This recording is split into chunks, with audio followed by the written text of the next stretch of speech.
नमस्कार। साहित्य जगतर खबर, साहित्यिक जीवनी कथा, कवि कवितार कथा, भल गपर गप कथा, पुस्तक उन्मोचन, पुस्तक समीक्षा खबर, साहित्य जगतर एमिति अनेक खबर नहीं मु प्राची आसी कादम्बिनी आम पत्रिका रे। आज अध्याय अच्छी कवि डॉक्टर सेनापति प्रद्युम्न केशरी जीवनी कथा। सत्यनारायण मिश्र कविता पुस्तक सामुका और जह्नराति को समीक्षा करेंगे साहित्यिक राजकिशोर दास एवं आजिर कवितार कवि हेले अंतर्जामी मिश्र।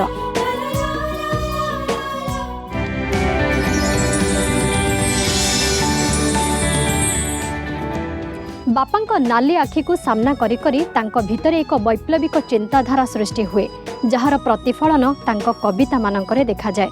आजिर आलापर अतिथि कवि डॉक्टर सेनापति प्रद्युम्न केशरी।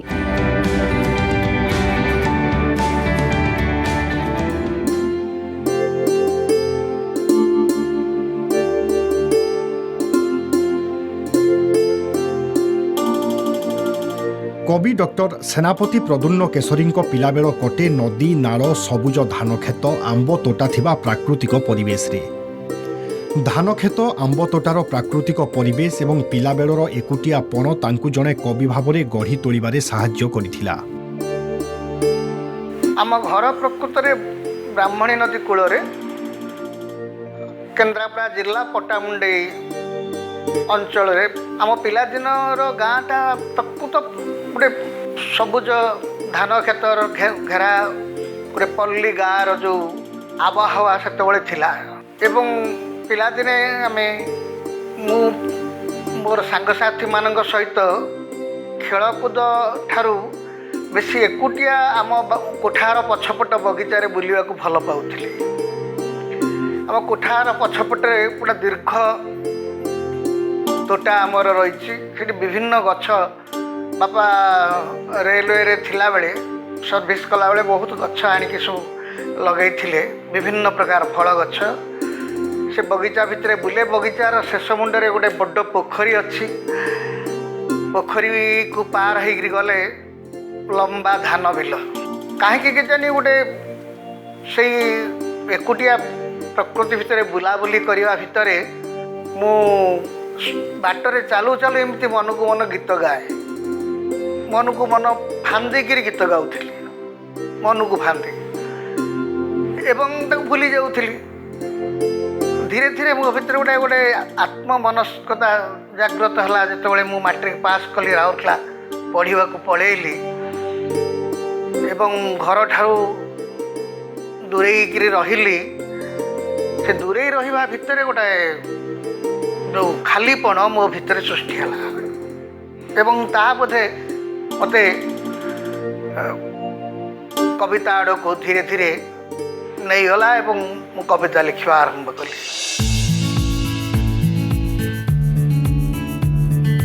स्कूल रे पढ़ुथिबा समय रे बड़ बड़ स्वाधीनता संग्रामी मानक जीवनी कथारे प्रभावित होई कवि तांकर प्रथम कविता जन्मभूमि को कवितार रूप देइथिले, जहा पुष्प नामक पत्रिका रे स्थान पाइथिला। प्रथम कविता जो लिखिली आमर हाईस्कल मुखपत्र पुष्प बोली गोटे मुखपत्र बाहर सेतबेलर आमर शिक्षक माने आमको श्रेणी गृह रे आमर बड़ बड़ स्वाधीनता संग्रामी यथा जवाहरलाल नेहरू, सुभाष बोस, महात्मा गांधी तांको जीवन कहानी सब कहूतिले। तेणु से प्रथम कविता बोधुए मु शिक्षक मानकर से आदर्श रे प्रभावित है कि जन्मभूमि बोली गोटे कविता लिखती जोटा कि पुष्प पत्रिका रे आमर बाहर हाईस्कल पुष्प पत्रिका रे एवं ताहा देशात्मबोधक एक कविता कह जाई पारे। किंतु कविंकर छेली नामक कविताटी कविंकु कवि भावरे परिचय प्रदान करिथिला। मोर कवि रूप में परिचय देथिबा कविता भितर अच्छी छेली बोली गोटे कविता। से कविता हूँ छेली, जो छेली कवितार दलित बा जो माने निष्पेषित से जीवन को लेकर गोटे प्रतीकात्मक कविता सेटा छेली कविता। पिलाबेले बापांको नाली आखि को सामना करी करी तांको भितरे धीरे धीरे एक वैप्लविक चिंताधारा सृष्टि हुए, ଯାହା ପରବର୍ତ୍ତୀ ସମୟରେ ତାଙ୍କ କବିତାମାନଙ୍କରେ ପ୍ରତିଫଳିତ ହୁଏ। ମୋ ବାପାଙ୍କର ସେ ନାଲି ଆଖିର ପରିଧି ଭିତରୁ କେମିତି ମୁକୁଳିବା ପାଇଁ ସବୁବେଳେ ଚାହୁଁଥିଲି, କାରଣ ବାପାଙ୍କୁ ଦେଖିଲେ ହିଁ ମୋତେ ଗୋଟେ ଭାରି ଭୟ ଲାଗୁଥିଲା। ସେଇଥିପାଇଁ ମୁଁ ଅତି କମ୍ ବୟସରେ ରାଉରକେଲା ମାଟ୍ରିକ୍ ପାସ୍ କରୁ ରାଉରକେଲା ପାଠ ପଢ଼ିବାକୁ ପଳେଇଲି, କାରଣ ମୋ ମାମୁଁ ସେଠି ରହୁଥିଲେ, 2 ଜଣ ମାମୁଁ। ଆଉ ମାମୁଁ କହିଲେ ତୁ ଏଠିକି ପଳେଇଆ, ଏଠି ପାଠ ପଢ଼ିବୁ। ମୁଁ ସେଠି ପଳେଇଲି। ତେଣୁ ମୋ ଭିତରେ ଗୋଟେ ବାପାଙ୍କର ଏଇ ଯେଉଁ କଡ଼ା ମେଜାଜକୁ ଗୋଟେ ବିରୋଧ କରିବା ପାଇଁ, ଯଦିଓ ସେତେବେଳେ ମୁଁ ଛୋଟ ଥିଲି, ବିରୋଧ କରିପାରୁନଥିଲି, ମୋ ଭିତରେ ଗୋଟେ ଆତ୍ମା ଧୀରେ ଧୀରେ ଗୋଟେ ବିଦ୍ରୋହ ଆଡ଼କୁ ଯାଉଥିଲା। ତାଙ୍କ ପିଲାବେଳର ଏକ ଘଟଣାବହୁଳ ଅନୁଭୂତିକୁ ନେଇ ରଚନା କରିଥିଲେ କବିତା କୁଷ୍ଟି, ଯାହା ତାଙ୍କୁ ବହୁମାତ୍ରାରେ ଆତ୍ମତୃପ୍ତି ପ୍ରଦାନ କରିଥିଲା। କୁଷ୍ଟି ଗୋଟେ ପ୍ରତ୍ୟକ୍ଷ ଅନୁଭୂତିର କବିତା। ଆମ ଘର ପାଖରେ ଜଣେ ମାନେ ପଡ଼ୋଶୀ ମାଆଙ୍କୁ ଯେତେବେଳେ ଅଳ୍ପ ବୟସ ହେବ ତାଙ୍କୁ ବାହା ହେଇ ଆସିଥିଲେ, ହିସାବରେ ମୁଁ ତାଙ୍କୁ ମାଆ ବୋଲି ଡାକେ। ତେଣୁ ତାଙ୍କୁ ଯେତେବେଳେ କୁଷ୍ଠ ରୋଗ ହେଲା, ତାଙ୍କୁ ନେଇକରି ଗାଁ ମଶାଣି ପାଖରେ ଘର ତୋଳି ଦେଇକରି ଗୋଟେ ଚାଳିଆ ଘର ତୋଳି ଦେଇ ତାଙ୍କୁ ଘରୁ ତଡ଼ିଦେଲେ। ସେତେବେଳେ ତ କୁଷ୍ଠ ରୋଗ ପାଇଁ ଔଷଧ ବାହାର ନଥିଲା। ତେଣୁ ଗାଁ ଲୋକ କୁଷ୍ଠ ନାଁ ଶୁଣିଲେ ବଡ଼ ରୋଗ ବୋଲି କହୁଥିଲେ, ଡରି ଭୟଭୀତ ହୋଇଯାଉଥିଲେ। ଏବଂ ସେ ଯେଉଁ ଘନ ଘୋର ବର୍ଷା ଅନ୍ଧାର ରାତି, ଗାଁ ମୁଣ୍ଡ ନିଛାଟିଆ ମଶାଣି ପାଖରେ ଗୋଟେ ସ୍ତ୍ରୀ ଲୋକ ଯେଉଁ ଜୀବନ କାଟୁଥିବ, ଆମେ ଯେତେବେଳେ ଖେଳ ପଡ଼ିଆକୁ ଯାଉ ଖେଳିବାକୁ, ପାଖ ମଶାଣିକୁ ଅନେଇଲେ ସେ କୁଡ଼ିଆ ଦିଶେ। ଏବଂ ମୁଁ ସେଇ ଖୁଡ଼ିଙ୍କ କଥା ବା ମାନେ ଯାହାକୁ ବୋଉ ହେରିକା ଖୁଡ଼ି ବୋଲି ଡାକନ୍ତି, ମୁଁ କିନ୍ତୁ ତାଙ୍କୁ ମାଆ ବୋଲି ଡାକେ। ମୋର ହିସାବରେ ମାଆ ହେବେ, ମୁଁ ତାଙ୍କରି କଥା ସବୁବେଳେ ଭାବେ। ଏବଂ ସେଇ ଅନୁଭୂତି ନେଇକରି ସେଦିନ ଦେଖିଲୁ ଆମ ଗାଁ ଛାଡ଼ିକରି କୁଆଡ଼େ ଅନ୍ତର୍ଧ୍ୟାନ ହେଇଗଲେ, ଚାଲିଗଲେ। ବୋଧହୁଏ ତାଙ୍କ ପାଇଁ ନିଆଁ ପାଣି ସବୁ ଅଟକ ହେଇଗଲା। ନଦୀ ପାଣି ସେ ଗାଧେଇ ପାରିବେ ନାହିଁ, କୂଅରୁ ପାଣି ନେଇପାରିବେ ନାହିଁ, ଗୋଟେ ଜୀବନ ବଞ୍ଚିବ କେମିତି? ଏବଂ ବହୁ ବର୍ଷ ପରେ ଆମେ ଦେଖିଲୁ, ଯାଇକି ଶୁଣିଲୁ ଯେ ସେ ଆଖଣ୍ଡଳମଣିଙ୍କ ପାଖରେ ଅଧିଆ ପଡ଼ିକିରି ବହିଛନ୍ତି। ଆମ ଗାଁ ଲୋକମାନେ ଆଖଣ୍ଡଳମଣି ପାଇଁ ଗଲେ ଭଦ୍ରକ, ସେଠୁ ଦେଖିକି ଆସିଲେ ଯେ ସେ ମାଆ ସେଠି ଆଖଣ୍ଡଳମଣି ପାଖରେ ଅଧିଆ ପଡ଼ିଛି। ଏବଂ ସତକୁ ସତ କିଛି ଦିନ ପରେ ସେ ଭଲ ହେଇକରି ମଧ୍ୟ ଗାଁକୁ ଫେରିଲେ। ଏସବୁ ମୋର ଆଖି ଦେଖା କଥା ଏବଂ ସେଇ ଅନୁଭୂତି ଥିଲା ମୋ ଭିତରେ, ପିଲାଦିନର ଅନୁଭୂତି, ଯାହାକୁ ନେଇ ପରବର୍ତ୍ତୀ ସମୟରେ ମୁଁ କୁଷ୍ଠି କବିତାଟା ଲେଖିଥିଲି।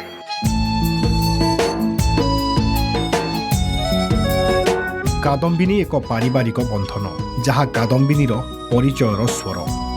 ତାକୁ କାଦମ୍ବିନୀ ଏବଂ କାଦମ୍ବିନୀ ପରିବାର ସର୍ବଦା ବଜାୟ ରଖିପାରିଛନ୍ତି। ଲେଖକ ଲେଖିକାମାନଙ୍କ ପ୍ରତି ସ୍ନେହ, ଶ୍ରଦ୍ଧା ଏବଂ ଭକ୍ତିଭାବ ଆଜି କାଦମ୍ବିନୀକୁ ଏକ ପାରିବାରିକ ବନ୍ଧନ ରୂପରେ ବାନ୍ଧି ପାରିଛି। କାଦମ୍ବିନୀ ଯେତେବେଳେ ଜନ୍ମ ନେଲା, ତା ସହିତ ମୋର ଗୋଟେ ଆପେ ଆପେ ସେମାନେ ଆମକୁ ସମସ୍ତଙ୍କୁ ଲୋଡ଼ିଲେ, କାରଣ ଯେଉଁମାନେ ରାଜ୍ୟର ପରିଚିତ ଲେଖକ ସେମାନେ ଲୋଡ଼ିଲେ ଏବଂ ଆମ ଭିତରେ ଗୋଟେ ପାରିବାରିକ ବନ୍ଧନ ବା ସମ୍ପର୍କ ଆପେ ଆପେ ତିଆରି ହୋଇଗଲା। ଏବଂ ଇତିର ଯେଉଁ ବ୍ୟବହାର, ତାର ସମ୍ପାଦିକା ସାନ ଭଉଣୀ ଭଳି ଜଣେ, ତାଙ୍କର ଯେଉଁ ମାର୍ଜିତ ବ୍ୟବହାର ଏବଂ କାଦମ୍ବିନୀର ଅନ୍ୟାନ୍ୟ ଯେଉଁମାନେ ରହିଛନ୍ତି ପରିବାର ଭିତରେ, କେଦାର ପୃଷ୍ଟି ହୁଅନ୍ତୁ ବା ଅନ୍ୟାନ୍ୟ ବନ୍ଧୁମାନେ ଅଛନ୍ତି, ସେମାନଙ୍କ ବ୍ୟବହାର ବା ଆତ୍ମୀୟତା ପ୍ରତିବର୍ଷ ଆମକୁ ଯେତେ ଉତ୍ସବ ହୁଏ, ସେ ତ କାର୍ଡ଼ ତ ଘରକୁ ଆସେ, ତା ସହିତ ମଧ୍ୟ କାଦମ୍ବିନୀରୁ ଅଫିସରୁ ସ୍ୱତନ୍ତ୍ର ଭାବରେ ଆମକୁ ଫୋନ୍ କରାଯାଏ ଯେ ଏଇ ଦିନ ଉତ୍ସବ ଆପଣ ନିଶ୍ଚିତ ଆସୁଛନ୍ତି। ତ ଏଇ ଯେଉଁ ଆତ୍ମୀୟତାପୂର୍ଣ୍ଣ ବାତାବରଣ କାଦମ୍ବିନୀ ତିଆରି କରିଛି, ତାହା ଓଡ଼ିଶାର ପୁରା ବୃହତ୍ତର ପାଠକ ଏବଂ ଲେଖକ ସମାଜକୁ ସେ ଆପେ ଆପେ ନିଜ ସହିତ ବାନ୍ଧି ଦେଇଛି। ଦ୍ୱିତୀୟ କଥାଟି ହେଉଛି, କାଦମ୍ବିନୀ ପତ୍ରିକା କୌଣସି ବୌଦ୍ଧିକ ଲେଖାକୁ, ଯାହା ପାଠକମାନେ ସେ ଯାହା କହୁଛନ୍ତି ପାରିବାରିକ ପତ୍ରିକା ବୋଲି, ପ୍ରକୃତରେ ତାର ଯେଉଁ ଆଦର୍ଶଟାକୁ ସେ ପୁରା ବଜାୟ ରଖୁଛି। ଯେଉଁ ଲେଖା ପାଠକମାନେ ବୁଝିପାରିବେ ନାହିଁ, ଯେଉଁ କବିତାକୁ ପାଠକମାନେ ବୁଝିପାରିବେ ନାହିଁ, ସେ ପ୍ରକାର ଲେଖାକୁ କାଦମ୍ବିନୀ ପ୍ରକାଶ କରିବାକୁ ଚାହୁଁନା। କାରଣ ଗୋଟେ ପରିବାର କହିଲେ ଗୋଟେ ଶିଶୁଠାରୁ ଆରମ୍ଭ କରି ବୟସ୍କ ଲୋକ ପର୍ଯ୍ୟନ୍ତ ସମସ୍ତେ ଯେମିତି ଗୋଟେ ପରିବାର ଭିତରେ ସେ ପତ୍ରିକାଟିକୁ ଆଦର କରି ପଢ଼ିବେ ଏବଂ ବୁଝିବେ, ସେଇ ମୌଳିକ ଆଦର୍ଶକୁ ନେଇ କାଦମ୍ବିନୀ ସବୁବେଳେ ଚାଲିଛି ଏବଂ ସେଥିପାଇଁ ସେ ସଫଳ ହୋଇପାରିଛି।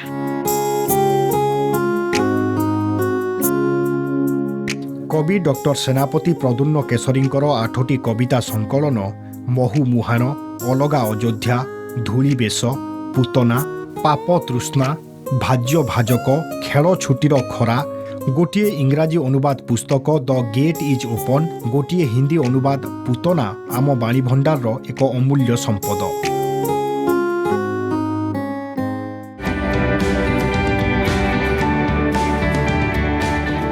समयक विरति पर सत्यनारायण मिश्र कविता पुस्तक सामुका और जह्नराती को समीक्षा करेंगे साहित्यिक राजकिशोर दास।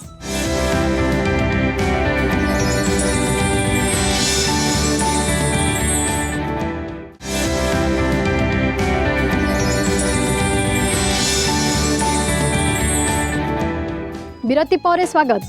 सामुका और जह्नराती नाटी शुणु शुणु मन भितर किछि प्रेमर छिटा चली आसे। एही प्रेम छिटा कविता पुस्तक को समीक्षा करेंगे साहित्यिक राजकिशोर दास। मो हाथ में अच्छी कवि सत्यनारायण मिश्र सामुका और जह्नराती कविता बही। यह तांकर तृतीय कविता संकलन। नारू जना पड़ुछि किछि रोमांटिक कविता बा प्रेम कविता भितरे थिप, किंतु कवि केवल प्रेम भितर सीमित होना से समयर सबू कोण को चाहते एवं सांप्रतिकता को से विशेष गुरुत्व देइछन्ति। कहानी को नहीं कविता करिवार गोटे नुआ धारा सृष्टि करछन्ति। जदिओ से धारारे से अत्यंत सफल होइछन्ति कहले भूल हेब, कारण ये कहानी को कविता आकार लिखिबा यह हमर पुरातन शैली, ताको से नूतन भावे प्रयोग करछन्ति। तेबे किशोर मानस बा युव मानसंग पई से कविता खूब भल लागियो। जेमति कि तू जे प्रकृत श्रमण, कला काल बड़पण, लांज रहस्य, माली ओ पानी, एमती बहुत कहानी भित्तिकरी कविता से लिखिछन्ति। तेबे तांको प्रथम कविता बहिर प्रथम कविता किछि धाड़ी मु आपण मानकु सुनाउछि जहा मते खूब भल लागिछि। चिन्ह तार अछि केउठारे, चेतनार चमक को छंदी देला, चारि चौता चमड़ार चौहदी रे, न चाहिले कि हेबरे, चिन्ह की पारिबु कह, किए से छाई तार पड़े केउठारे, चौदिगे टाणी देला चारियार, चीर भास्वर से बंदी कला अजाणते तते, चाही था जलकारे चमकिले की हेबरे, चिन्ह की पारिबु कह, किए से चित्र तार अछि केउठारे, चपला को छंदे छंदे चलाई पारिबु कह मनुआरे, चीर तोरो चपल अंग को चुंबिकी पारिबु कह, चीर लावण्य से चंद्रमा उज्ज्वल को सहलिले कि हेपरे, चीर काल जीवटू चिरंजीवी से चाहि देख, चिन्ह तार अछि केउठारे। एक भावगंभीर कविता। तेबे तांको समस्त कविता को अनुध्यान कले कवि एक सफल हातर कविता लिखि पारछन्ति। तांकर सामाजिक चेतना ये निश्चित भाव में आम ग्रहणयोग्य। महानगर तले एक कविता ताहर किछि अंश मु आपनको सुनाउछि। दुख कौन एक कणिकिया पथर, जे जमा घुंचीबनी मात्र देउथिब चाप, रहिथिब को कालू छाती की आबोरी, छाड़बनी तिले हेले पड़ू पछे जेते मनस्ताप। महानगर तले दुख एक अंधारी मूलक, नथाए तो सेठी केबे आशार आलोक, केबे अबा छुए जदि आलोकर छिटा, फिटी जाए सबु चिंता, धोई देई सबु दुख आवश्यक। लुह कण असहारा श्रावणी झरुथाए आखि कोण, अहरह साउंटी से मान अभिमान, केबे अबा अंतरटा ढालुथाए लुह, आखि कोण ଅବା କେବେ ହେଲେ ବି ଉଭା। କବି খুব কবিতা মনস্ক হয়ে এসব কবিতা লিখিছেন। বহু সরল তাঙ্ক শব্দ, খুব সুন্দর তাঙ্ক উপস্থাপনা। কবি যুব বয়সরু মানে বয়স্ক পাঠকଙ୍କ ପାଇଁ ବିଭିନ୍ନ ସ୍ତରର ବିଭିନ୍ନ କବିତା ଲେଖିଛନ୍ତି। ଯେମିତି ସେ ଲେଖିଛନ୍ତି ଉତ୍କଳ ଦିବସ ଉପରେ କବିତା ଲେଖିଛନ୍ତି, ଧର୍ମ ଉପରେ କବିତା ଲେଖିଛନ୍ତି, ଫଗୁଣ ଉପରେ କବିତା ଲେଖିଛନ୍ତି, ଧରାକୁ ଆସ ହେ ଭଗବାନଙ୍କୁ ଡାକିଛନ୍ତି ଧରାକୁ ଆସ ହେ କବିତା ଲେଖିଛନ୍ତି। କବିତାକୁ ସେ ଏମିତି ଭଲ ପାଇଛନ୍ତି ଯେ କବିତା ଉପରେ ବି ସେ କବିତା ଲେଖିଛନ୍ତି। କେବେ ଫୁଲ ଉପରେ କବିତା ଲେଖିଛନ୍ତି, କେବେ ଅରବିନ୍ଦଙ୍କ ଉପରେ କବିତା ଲେଖିଛନ୍ତି। ତେବେ ତାଙ୍କର କବିତା ଉପରେ ଗୋଟେ କବିତା ଥିଲା, କବିତା ଟିକିଏ ଶୁଣଙ୍ଗୋ, କବିତା ଟିକିଏ ଶୁଣଙ୍ଗୋ, ଡାକିଲେ କାହିଁକି ପାଖକୁ ନ ଆସ, କେଉଁଠି ତୁମର ମନଗୋ, କାହା ମନେ କେବେ ଉଙ୍କି ମାର ତୁମେ, ଖୋଲିଛ ତ ସବୁ ଦ୍ୱାର, ବାହାରି ଯିବାକୁ ବାଟ ଖୋଜୁଥାଅ, କବିକୁ ନଦିଅ ତର, ଶବ୍ଦ ରାଇଜ ଫେଡ଼ି ଖୋଜଇ ବିଚରା, ଝାଳ ନାଳ ହୋଇ ବଜାୟ ରଖିବ ଯୋଡ଼ି, କେଉଁ ରସ ତୁମେ ସିକ୍ତ ହେବ ହି, ଅଜାଣନ୍ତ ତୁମ ସ୍ୱର, ଖୋଜି ଖୋଜି କେବେ ଧରା ନଦିଅ ତ, ମନକୁ କେବେ ହଜାର, କାଉଁରୀ ଶବ୍ଦ ମାୟା, ଯିଏ ଥରେ ତୁମ ପାଲରେ ପଡ଼େ ଗୋ, ବୁଲୁଥାଏ ହୋଇ ବାୟା। କବିତାର ଏଇ ଯେଉଁ ଗଙ୍ଗା ବହିବାରେ ଲାଗିଛି, ଏଇଠି କେବେ କ'ଣ ଆସିଛି, କେବେ ପ୍ରେମ ଆସିଛି, କେବେ ବିରହ ଆସିଛି, କେବେ ସଂକଳ୍ପ ଆସିଛି, କେବେ ରାସ୍ତା କଥା ସେ ଲେଖିଛନ୍ତି। ଯେମିତି ଦେଖନ୍ତୁ ଗୋଟେ କବିତା ଅଛି, ଆସ ବନ୍ଧୁ ବସ ନାହିଁ, ହାତ ଧରି ଚାଲିଯିବା ରାସ୍ତା ଡେଇଁ, ରାସ୍ତା ସେପାରିରେ ଆମ ଘର ମନେ ନାହିଁ, ଡେରି କର ନାହିଁ, ସେପାରିରେ ଆକାଶଟା ଦୁଇ ଫାଳ, ମାଟି ସନ୍ଧି କରେ ପାତାଳ ସହିତ, ତିନି ଲୋକ ଏକାକାର, ଭେଦଭାଦ କିଛି ନାହିଁ, ଚାଲିବାକୁ ହେବ ରାସ୍ତା ଡେଇଁ। କବି ସତ୍ୟନାରାୟଣ ମିଶ୍ରଙ୍କ ଏ ତୃତୀୟ କବିତା ସଂକଳନ। ଏଥିରେ 52ଟି କବିତା ଅଛି। କବିତା ବହିର ଶୀର୍ଷକ ହେଲା ଶାମୁକା ଆଉ ଜହ୍ନରାତି।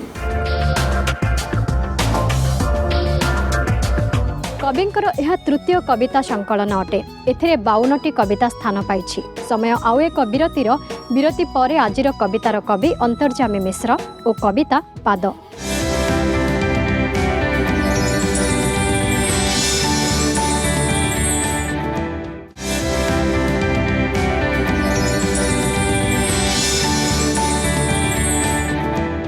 ବିରତି ପରେ ସ୍ୱାଗତ। ଆଜିର କବିତାର କବି ଅନ୍ତର୍ଯ୍ୟାମୀ ମିଶ୍ର ଓ କବିତା ପାଦ।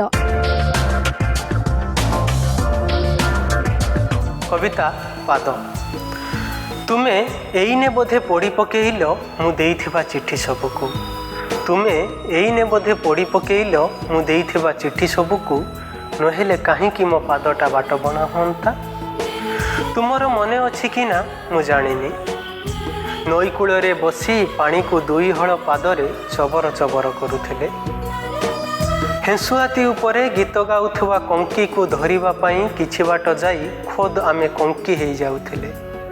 ଉତ୍ତର ଦିଗରୁ ଆସୁଥିବା କୋହଲା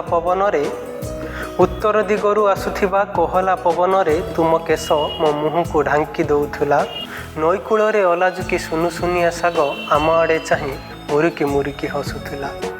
ହେଇ ଦେଖ ଦେଖ, ହେଇ ଦେଖ ଦେଖ, ସେ କଥା ପଡ଼ୁ ପଡ଼ୁ ଏଇନେ ଯାଇ ମୋ ପାଦ ହାଜର ସେଇଠି, ନଈରେ ପାଣି ନାହିଁ, ମାଟି ଫାଟି ଆଁ କରିଛି, ସୁନୁସୁନିଆ ଶାଗ ଜଳି ପାଉଁଶ ହେଇଯାଇଛି। ଏଇବେଳେ ମୁଁ ନଈକୁ ଲୁହ ଦେବି କି ଲହୁ ଦେବି ଭାବୁ ଭାବୁ, ଦକ୍ଷିଣା ଝାଞ୍ଜି ପବନ ଦେହ ମନ ପୋଡ଼ି ପକଉଛି। ସୁନୁସୁନିଆ ଶାଗ, ହେଁସୁଆତି, କଙ୍କି କେହି ନାହାନ୍ତି, ଏଥର ମୁଁ ନିଜେ ଦୋହଲୁଛି। ତୁମ କେଶ ଆଉ ମୁହଁକୁ ଢାଙ୍କୁନି, ବରଂ ମୋ ବେଶ ଧୀରେ ଧୀରେ ବଦଳି ଯାଉଛି। ତୁମର ଏକଥା ବି ତ ମନେ ନଥିବ, ମୁଆଁ ଖାଇବା ପାଇଁ ମକର ସଂକ୍ରାନ୍ତିରେ ଆମେ ସାଉଁଟୁଥିଲେ ନଡ଼ା କିଆରିରୁ ଖଣ୍ଡିଆ କେଣ୍ଡା ଧାନ। ନଡ଼ା ବାଜି ମୋ ପାଦ ଖଣ୍ଡିଆ ହେଲେ ତୁମେ ଆପ୍ରନ୍ ଚିରି ବାନ୍ଧି ଦେଉଥିଲ ମୋ ପାଦରେ। ସେଦିନ ମୁଁ ଜାଣିଲି ମୋ ଦେହରେ କମ୍ ରକ୍ତ, ବେଶୀ ଲୁହ ତୁମ ଆଖିରେ। ହେଇ ଦେଖ ମୋ ପାଦ ଯାଇ ହାଜର ପୁଣି ସେଇଠି। ନଡ଼ା ବାଜି ରକ୍ତ ଅନବରତ ବହି ଚାଲିଛି। ଆପ୍ରୋନ୍ ଚିରିବାକୁ କେହି ନାହିଁ ମୋ ପାଇଁ। ରକ୍ତକୁ ଅଟକେଇବାକୁ ମୋ ହାତରେ ବି ଆଉ ଜୁ ନାହିଁ। ରକ୍ତରେ ମାଟି ଭିଜି 2 ହଳ ଜାଗାରେ 3 ହଳ ପାଦ ଉକୁଟି ଉଠୁଛି। ବିଶ୍ୱାସ କର ମୁଁ ମୋ ପାଦକୁ ମୁଣ୍ଡେଇ ସେଇଠୁ ଏଇନେ ଘରକୁ ଫେରୁଛି। ମୁଁ ମୋ ପାଦକୁ ମୁଣ୍ଡେଇ ସେଇଠୁ ଏଇନେ ଘରକୁ ଫେରୁଛି। ମା କହିଲା ଧନରେ ଥକା ହେଇଯାଇଥିବ ରେଳରେ ବସି ବସି। ମା କହିଲା ଧନରେ ଥକା ହେଇଯାଇଥିବ ରେଳରେ ବସି ବସି। ଯା ଗୋଡ଼ ହାତ ଧୋଇଆ ଆଜି ପରା ପୁନେଇ ମୁଁ ପିଠା ତିଆରୁଛି। ଏଇନେ ବୋଧେ ତୁମେ ଲିଭେଇ ଦେଲ ତୁମ ରୁମ୍ ଲାଇଟ୍ ଆକାଶଟା ମୋତେ ଅନ୍ଧାର ଦିଶୁଛି। ଏଇନେ ବୋଧେ ତୁମେ ଲିଭେଇ ଦେଲ ତୁମ ରୁମ୍ ଲାଇଟ୍ ଆକାଶଟା ମୋତେ ଅନ୍ଧାର ଦିଶୁଛି। ନଈକୂଳ ଆଡ଼େ ଯିବାକୁ ମୋର ଆଉ ପାଦ ନାହିଁ ଏ କଥା କି ମା ଜାଣିଛି। ପକେଟରେ ଥିବା ହଳେ କାନଫୁଲ ପକେଟରେ ଥିବା ହଳେ କାନଫୁଲ ଝମଝମ ହେଉଛି। ମୁଁ ବୁଝିପାରୁନି ସେ କାନ୍ଦୁଛି ନା ହସୁଛି। এই কবিতাটি এক প্রেম কবিতা। যেତେବେଳେ ପ୍ରେମିକା ଥିଲା ମୁଁ ଯେଉଁ ବାଟରେ ଯାଉଥିଲି ମୋ ପାଦ ଯେଉଁ ଆଡ଼େ ଯାଉଥିଲା ଆଉ ବର୍ତ୍ତମାନ ସେଇ ଆଡ଼େ ମୁଁ ଯାଉଛି ସତ, କିନ୍ତୁ ଯେଉଁଠି ଆଉ ପ୍ରେମିକା ନାହିଁ, ଯେଉଁଠି ଆମେ 2 ଜଣ ବସି ନଈକୂଳରେ କଙ୍କି ଧରୁଥିଲୁ ମୁଁ ଏକା ଯାଉଛି। ଉତ୍ତରା ପବନ ଆଉ ଦଉନି, ଦକ୍ଷିଣା ପବନ ସେଇ ଯେଉଁ ଦକ୍ଷିଣାର ଝାଞ୍ଜି ପବନ ମୋ ଦେହ ମନକୁ ପୋଡ଼ି ପକାଉଛି। ଆଉ ହେଁସୁଆତି ସେଠି ନାହିଁ, ଆଉ କଙ୍କି ପଛରେ ଆମେ ଧାଉନାହୁଁ, ଆଉ ଆକାଶରେ ତାରା ବସି ସାଙ୍ଗ ହେଇ ଦେଖିପାରୁନୁ। ଯେତେବେଳେ ମୁଁ ବିଲକୁ ଯାଉଛି ତା ସାଥିରେ ଯେତେବେଳେ ବିଲରେ ଯାଇ ଧାନ କେଣ୍ଡା ଛାଉଁଟୁଥିଲୁ, ମୁଁ ଏବେ ଯେତେବେଳେ ବିଲକୁ ଯାଉଛି 2 ହଳ ପାଦ ଜାଗାରେ ଆଉ ହଳେ ପାଦ ଆଉ ହଳେ ପାଦ ଫୁଟି ଉଠୁଛି। ମାନେ ପ୍ରେମିକାଟି ବାହା ହେଇଯାଇଛି, ତାର ପାଦ ଆଉ ଯେଉଁମାନେ ତା ସ୍ୱାମୀର ପାଦ ଉକୁଟି ଉଠୁଛି। ସେ ଯେତେବେଳେ ପୂର୍ବ ଥର ଯେତେବେଳେ ଦେଖା ହେଇଥିଲା, ସେ ମୋ ପାଦ ଯେତେବେଳେ ଚିରି ଯାଇଥିଲା, ମୋ ପାଦ ଯେତେବେଳେ ଖଣ୍ଡିଆ ହେଇଯାଇଥିଲା, ସେ ତା ଆପ୍ରୋନ୍ ଚିରି ବାନ୍ଧି ଦେଇଥିଲା ମୋ ପାଦରେ। ମୋତେ ସେଦିନ ଲାଗିଥିଲା ପ୍ରକୃତରେ ମୋ ଦେହରେ ବହୁତ କମ୍ ରକ୍ତ, କାରଣ ମୋ ଦେହରେ କମ୍ ରକ୍ତ ବାହାରିଥିଲା, ବେଶୀ ଲୁହ ତା ଆଖିରେ ବାହାରିଥିଲା। ସେତେବେଳେ ଜାଣିଥିଲି ଯେ ତା ଛଡ଼ା ମୋର ଆଉ କେହି ନାହିଁ ଏ ଦୁନିଆରେ। କିନ୍ତୁ ଏମିତି ଦିନ ଆସିଲା, ସିଏ ମୋତେ ଛାଡ଼ି ଚାଲିଗଲା। ସିଏ ରୁମ୍ରେ ଲାଇଟ୍ ଲିଭେଇଲେ ମୋତେ ଲାଗୁଛି ଆକାଶଟା ଅନ୍ଧାର, ପୁନେଇ ତିଥି ହେଇଥିଲେ ବି ମୋତେ ଲାଗୁଛି ଅନ୍ଧାର। ଏକଥା ମୁଁ କ'ଣ ମାଆକୁ କହିପାରିବି? ବିନା ପ୍ରେମିକାରେ ବିନା ପ୍ରେମରେ ପାଦ ଥାଇ କେତେ ନଥାଇ କେତେ, ମୁଁ ଆଉ ନଈକୂଳକୁ ଯାଇପାରୁନି, ବିଲକୁ ଯାଇପାରୁନି। ମୁଁ ଏକ ପ୍ରକାର ପଙ୍ଗୁ ହେଲା ଅବସ୍ଥାରେ ପଡ଼ିକି ରହିଛି ସେଇ ପ୍ରେମ ଟୋପେ ଆଶାରେ। ସେଇକୁ ନେଇ ସେଇ ଶୀର୍ଷକକୁ ନେଇ କବିତା ପାଦ, ଏହା ଏକ ପ୍ରେମ କବିତା। কবি অন্তর্যামী মিশ্র জনে যুব কবি ভাবে আম সারস্বত জগতর এক কণ জহ্ন সদৃশ। কবিঙ্ক 60 ঊর্ধ্ব কবিতা আম বাণী ভণ্ডারকু বলিষ্ঠ করে পারিছি। আজ তো সময় হয়ে গলানি, কার্যক্রমকে এইটি রখুছু। সাহিত্য জগতর অনেক খবর নেই মু প্রাচী পুଣି আসিবি আসন্তা অধ্যায়ে। আমকু যোগাযোগ করিবার ঠিকনাটি হেলা কাদম্বিনী আম পত্রিকা, কাদম্বিনী ভিলা 421/2358, পদ্মাবতী বিহার, শৈলেশ্রী বিহার, ভুবনেশ্বর 21। आम इमेल ठिकना kadambini.odia@gmail.com। तेबे आज तो समय हो जाइछि, मते विदाय दियंतु। नमस्कार।